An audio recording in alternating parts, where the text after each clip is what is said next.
কাছে পুজো মানে একটা আবেগ, একটা ভালোবাসা।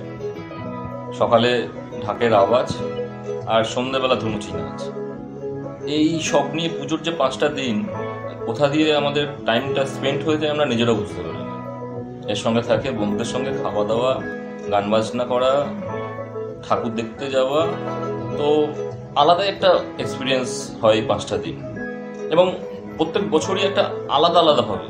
তো এইভাবেই পুজোটা কেটে যায় আমাদের। আপনারাও সবাই পুজোয় 5টা দিন খুব আনন্দ করুন, খুব মজা করুন, ঠাকুর দেখুন আর একটা ভালো টাইম স্পেন্ড করুন। সবাইকেই আমার তরফ থেকে শুভ শারদীয়ার অগ্রিম শুভেচ্ছা।